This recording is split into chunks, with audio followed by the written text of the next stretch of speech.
Bonjour tout le monde, comment allez-vous, ma belle Isabelle, mon beau Marco? Ben, j'espère que tu vas bien ce matin, en ce mercredi, le 11 février 2026.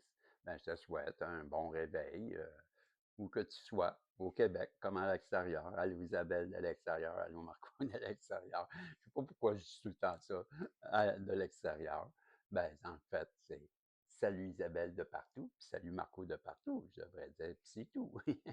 Ben, hey, on va aller voir ce matin, ou peut-être pas vous, mais moi, m'aller lire, puis vous allez écouter, si vous voulez, bien sûr. Ben, il y a la reste de l'histoire de Les mystères dévoilés. Et on est pas mal avancé, je vais vous avouer que, ben, il en reste de moins en moins. Tu vois, regarde, et on a lu tout ça, et il reste seulement ça. Donc, je reprends. On était rendu à la page, si je me rappelle bien, un peu, je regarde.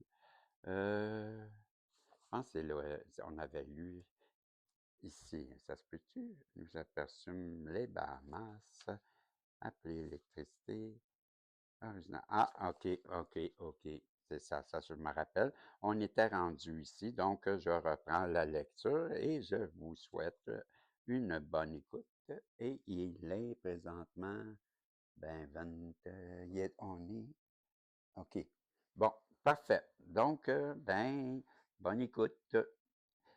Je disais que je repartirai ici. OK, remarquez, comme ils sont bien lisibles et ils le resteront grâce à la nature de ce métal. Originellement, cette cité fut construite à 15 km du fleuve, mais au moment du cataclysme, l'embouchure s'élargit de plusieurs kilomètres.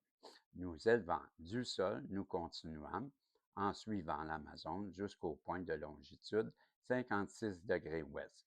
Nous fîmes quelques observations, puis avançâmes jusqu'au point 70 degrés ouest. Saint-Germain m'expliqua que c'était là que nous ferions d'autres recherches. Il mentionna la section de l'Amazone située entre ces deux points, ainsi que deux points principaux affluents. Les fleuves Jura, Jura, bon, il m'a dit Jura, et Mediera. Cette civilisation, me dit-il, fut bâtie dans la période qui commença il y a 14 000 ans et prit fin il y a 12 000 ans. La partie du pays qui nous intéresse va du point où le fleuve Mediera se jette dans l'Amazone jusqu'au point plus à l'ouest où l'Amazonie, où l'Amazonie rejoint la Colombie et le Pérou. Il y a 13 000 ans, l'Amazone coulait à l'intérieur de grandes digues de pierre. Tout le pays environnant se trouvait à une altitude d'au moins 1500 mètres et au lieu du climat tropical auquel il y avait un climat semi-tropical durant toute l'année. Sur, sur une grande distance, ce pays, je regardais sur mon micro tout ce pays formait une mesa, un plateau près de l'embouchure de l'Amazone.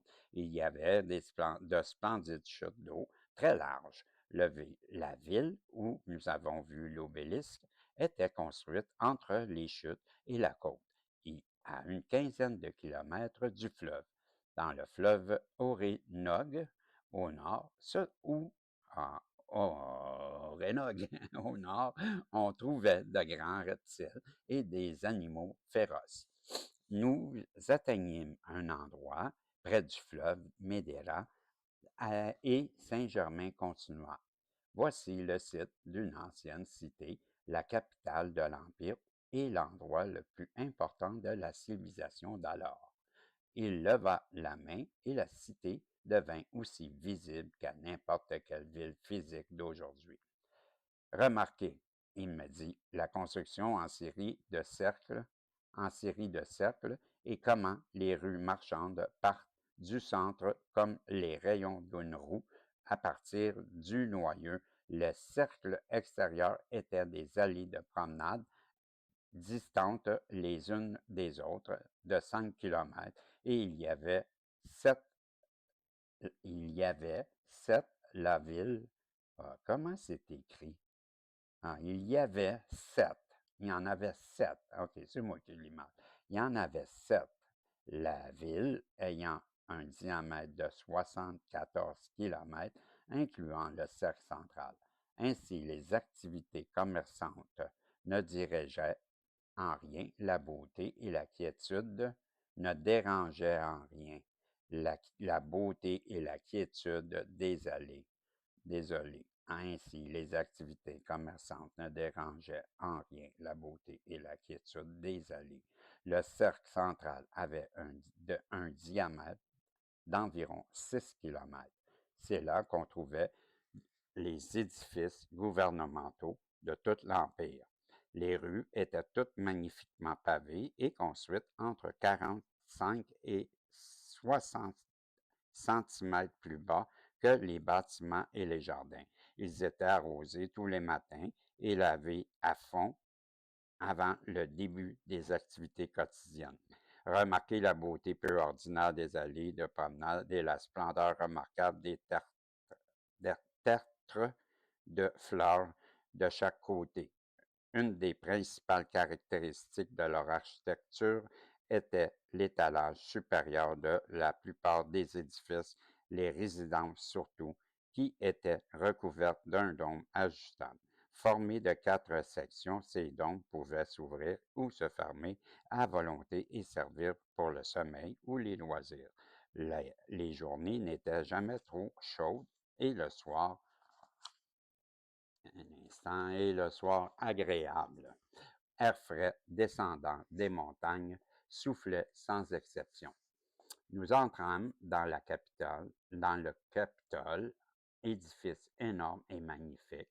La finition intérieure était en marbre, couleur. Mais je comprends pas pourquoi ils nous décrivent tout ça. À quoi ça sert de tout décrire ça? Je comprends pas, là. Ils nous font visiter de quoi? C'est un roman, ça? Quand je suis rendu à la fin, là, puis là, je commence à trouver que, tu sais, ben, c'est quoi qu'elle parle à part de nous faire visiter des affaires on n'apprend rien dans ce livre-là. Donc, mais trouvez pas, je trouve, moi, en tout cas, on n'apprend pas grand-chose là-dedans. Je commence à être tanné un petit peu, là. Ben, parce que c'est un livre qui nous fait visiter quoi, le Michu Picchu, puis à Pichum, puis comme l'autre, là, qu'on a laissé tomber là, avec Confucius. Mais je commence à trouver que c'est pas mal la même affaire, là. Ça raconte n'importe quoi, ça, là. T'apprends rien, là. Commence à être tanné, je pense que je vais le lâcher, sérieux. Je commence à être comme pas mal découragé. Ben, ça fait 2, 3 jours que je trouve ça, là, que c'est ordinaire comme livre. Malgré qu'il ne reste pas grand-chose à lire, là. Tu vas me dire aussi, là. Ben, je vais continuer, là, mais je suis un petit peu découragé, à t'avouer. Oui, puis c'est ça. Bon, en tout cas, on va le reprendre là, nous entrâmes dans le Capitole, édifice énorme, magnifique. La finition intérieure était en marbre de couleur crème, veiné de vert. Le plancher en pierre foncée, vert mousse, dont la texture ressemblait à du jade, avait été posé avec une telle perfection qu'il semblait être le seul morceau. Dans la ronde, il y avait de grandes tables. Hey, sérieux, je suis plus capable. C'est, c'est, c'est une parade de mode qui nous décrit. Hey, on nous a décrit le banquet de l'autre, comment il était habillé, puis à tous les fois comment il est habillé, puis comment est belle la panthère, puis comment c'est beau les arbres, comment c'est beau. Mais y a-tu de quoi que tu nous apprends ou c'est une fabulation dans ta tête, ça? Je sais pas, là, mais il reste combien de pages, là? Même s'il reste, tu vois, 60 pages ici, 70 pages, plus ben, 80 pages. Ça vaut-tu la peine? Je me dis, c'est ça que je me demande. Parce que si je m'en vais à la fin, là, enfants bien-aimés de la terre, vous vous trouverez maintenant sur le seuil des âges des grands maîtres. Garde la porte ouverte et vous invite ouais, je me dis de quoi, là. Ben, en tout cas, moi, je vois pas la transformation est fascinante, l'expérience. Une grand-mère te retournant dans la grande centre de Lyon, Saint-Germain montra à Lotus, notre fils, les magnifiques portraits. Ben, imagine, c'est ça. Ça continue de même jusqu'à la fin, là. Regarde, là, je suis à page, ça finit à 270, c'est à 253. Écoute bien, là. Sur les harpes, la gaine des cordes hautes était en argent et celle des bases en or. Les cordes étaient faites d'une substance qui donnait un son ressemblant à la fois à celui du métal, du bois et de la voix humaine. Il n'est possible de connaître le son de ces instruments qu'en les écoutant, car ils sont différents de tout ce qui a jamais existé dans l'univers, la musique occidentale.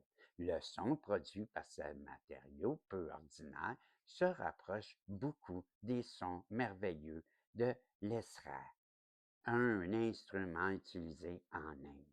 Nous avons également vu 4 violons faits d'une substance ressemblant à de la perle. Tu vois, c'est totalement stupide, ça. Les vu en fin de compte? La grande salle était magnifiquement éclairée, un merveilleux parfum de roses, de fleurs de lotus remplissait l'atmosphère. Une musique extrêmement hey. Fait que là, j'ai lu tout ça pour rien, en fin de compte. Ça n'a rien appris. Que Dieu bénisse l'Amérique. Ben oui, ben, il nous a jamais parlé de l'Amérique. Non? Calvaire, man. C'est une vraie d'arnaque, ça. Excusez, là, mais c'est le même que je parle. Dans les frères et sœurs bien-aimés, ce sera pour nous une grande joie et un privilège de vous rencontrer en janvier et en juillet de chaque année ici, dans votre retraite, étant à proximité et le rayonnement de la lumière du Maître de tout, qui va bientôt inondera l'Amérique d'un océan à l'autre, pendant que l'on ramène les sarcophages de cristal, méditons profondément sur l'unité de Vénus et de la Terre, l'omniprésence de la divinité qui habite la forme. Ben, ma mère s'appelle La Forme, c'est son nom de famille, La Forme. Pierrette La Forme. Ben, en tout cas, divinité qui habite Pierrette La Forme. Pendant environ 10 minutes, nous durâmes dans un grand silence. Ensuite, la mère, les maîtres, man, c'est n'importe quoi. N'importe quoi. Cette scène extraordinaire, nous contemplions, tout dépasse le pouvoir descriptif des mots. Alors, quand il va finir les derniers textes, OK, on va aller voir la dernière page. Dieu seul est grand. Toute la gloire appartient uniquement à la source de toute grandeur. Il est vraiment sage, celui qui connaît sa grande source et refuse tout le reste parce qu'il devient le bonheur permanent et qu'il est maître partout où il va, alors et alors seulement il peut devenir un créateur de monde sur lequel il déverse son bonheur et ainsi vit vraiment le plan divin pour tous. Membre de la fraternité du Toton Royal, révélez ce plan aux enfants égarés de la terre. Desservez votre rayonnement sur les ombres qu'ils ont eux-mêmes créées et indiquez-leur le chemin vers le grand soleil central, notre source transcendante. Ma lumière vous recouvre, ma puissance vous soutient et à travers vous respire mon amour pour ceux qui cherchent leur demeure dans la lumière. Être humain, bien-aimé, que ce même rayonnement tout-puissant répande sa lumière sur vous, illuminer, vous guérir et vous bénir de cet amour divin qui vous gardera toujours tous dans les bras éternels de la lumière une et suprême Amérique. Dieu vous bénit et vous couvre maintenant de l'éternelle lumière sans ombre. Fait que, bonne nuit. Ben là, bonne journée plutôt. Va te recoucher parce que ça a duré juste 14 minutes. Ensuite, trouver mieux. Ben, je sais pas, mais vous me le direz. Si vous voulez que je continue, ben, faites-moi le savoir dans les commentaires. Il reste 80 pages. Ça ne me dérange pas de les lire. Je trouve que, ben, on lit des des choses que, regarde, je peux bien dire, ah, ben moi, j'aime bien quand je mets ma nappe sur ma table dans la cuisine. Ouais, c'est beau, j'ai une belle nappe. Oui, avec mon set de coutellerie, là, puis toute ma vaisselle, là, ah, c'est tellement beau, c'est tellement beau. Surtout quand je mets mon petit kit de lumière qui flash, là. Oh mon Dieu, c'est fait d'une substance que tu ne connaîtras pas. C'est de la lumière fluorescente, toi. Ouais, pas incandescente, fluorescente. Oh oui, c'est haute technologie, ça. Puis ça, je te parle même pas de ce que j'ai dans mon salon. T'as pas vu là, t'as pas vu là. Ben, je pourrais te le décrire. Je pourrais écrire un livre là-dessus. Ça serait-tu intéressant? Ben, à peu près comme qu'on vient de lire là, on s'est fait avoir en fait que c'est ça. Je te revois dans un autre message de guide en essayant de faire mieux. La prochaine fois, si tu veux que je continue, ben, tu me le feras savoir, parce qu'en attendant, ben, je pense que je vais mettre le feu dedans. Salut! On s'en va si Dieu le veut. Je fais des farces, là, mais à 15h55, c'est très ordinaire. Fait que, ben, bonne nuit. Non, bonjour, bonne journée. C'est ça. Mais on s'en va dans les voyances, ce que je veux dire. Bye bye.